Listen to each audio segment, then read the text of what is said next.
অসমীয়া সংগীত জগতত এক অনন্য সংযোজন মুক্তি পালে পংকজ কল্যাণৰ বহু অপেক্ষিত তথা চৰ্চিত পাতিৰাভা গীত নৰং নৰং।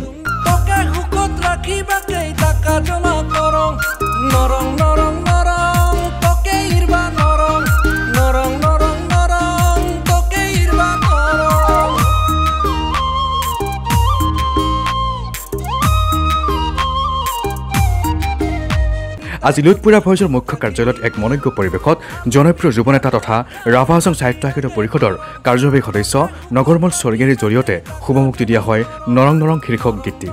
উক্ত গীতটি ৰচনা কৰিছে উদীয়মান অভিনেতা তথা সংবাদকৰ্মী ঋষভ ৰাভাই। মিউজিক আৰু সুৰ কৰিছে পাতিৰাভা সংগীত জগতৰ মিউজিক তাৰকা মেজিক মোহনে। উদীয়মান কণ্ঠশিল্পী পংকজ কল্যাণৰ জীৱনৰ এই প্ৰথমটো গীত সকলোৱে আঁকোৱালি ল'ব বুলি কামনা কৰে নগৰমল স্বৰ্গীয়াৰীয়ে। আজিৰে পৰা ইউটিউবত উপলব্ধ হ'ল নৰং নৰং।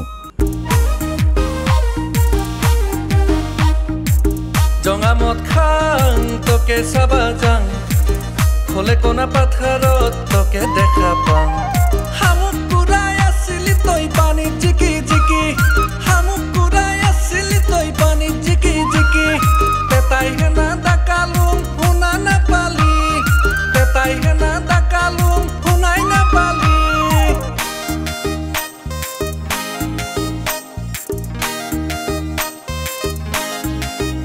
আমাৰ কামৰূপ অঞ্চলৰ আমাৰ বকোৰ এজন উদীয়মান যুৱক আমাৰ পংকজ কল্যাণ বুলি ইতিমধ্যে নিজৰ চিনাকিটো গোটেই বৃহত্তৰ সমাজখনত হৈ উঠিছে আৰু পংকজ কল্যাণে ইতিমধ্যে প্ৰথম পৰাগ হিচাপে পাতিৰাভা মিছৰ এটি গীতৰ এলবাম এখন বনাইছে আৰু আজি সেই গীতৰ এলবামটো হৈছে তাৰ শীৰ্ষ নাম হ'ল নৰং নৰং। আৰু এই নৰং নৰংটোৰ শুদ্ধ অসমীয়া হ'ল অৰ্থটো নোৱাৰো নোৱাৰো। আৰু সেই নৰং নৰং শীৰ্ষক সেই গীতটি ইতিমধ্যে তেওঁ অডিঅ' ভিডিঅ'গ্ৰাফি কৰি পেলাই আমাৰ দৰ্শক শ্ৰোতাৰ মাজলৈ আজি উলিয়াই দিয়াৰ কাৰণে প্ৰয়াস কৰিছে। আজি সেইটো শুভ উদ্বোধন। আৰু এইখিনি মুহূৰ্তত আমাৰ পংকজ কল্যাণৰ সৈতে আমাৰ উপস্থিত আছে আমাৰ গোটেই গীতটিৰ সংগীত ব্যৱস্থাপনা কৰি দিয়া সকলো ক্ষেত্ৰতে ইতিমধ্যে আমাৰ গোটেই অসমত এটা সংগীত জগতত ভাল নাম কৰিবৰ কাৰণে সক্ষম হোৱা অলপ ব্যতিক্ৰমী চিন্তা ভাৱনাৰে এটা গোটেই সংগীত জগতত নিজৰ নাম খোদিত কৰা আমাৰ মেজিক মোহন আমাৰ বকোৰ এজন উদীয়মান সংগীত শিল্পী মিউজিচিয়ান সংগীতজ্ঞ আৰু তেখেতে সুন্দৰকৈ গোটেই ব্যৱস্থাখিনি কৰি দিয়াৰ পিছত ইয়াৰ প্ৰথম প্ৰয়াস হিচাপে সুন্দৰকৈ এই গীতটি ইতিমধ্যে সাজি কাচি উলিয়াইছে। আৰু মই নিশ্চয়কৈ আশা কৰিব পাৰোঁ আমাৰ দৰ্শক শ্ৰোতা ৰাইজে নিশ্চয়কৈ ইয়াক আঁকোৱালি ল'ব। মোৰ এইটো বহুত আগৰ পৰা পৰিকল্পনা আছিলে, কিন্তু হঠাৎ এওঁক লগ পালোঁ আমাৰ ঋষভ দাক।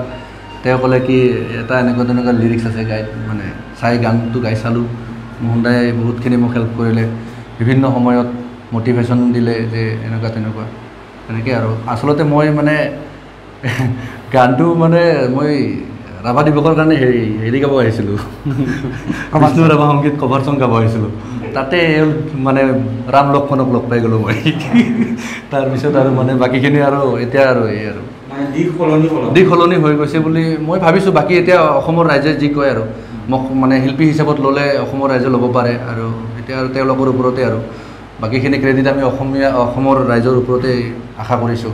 তুই দিলুং ইতাই কথা মনত ৰাখিবি তুই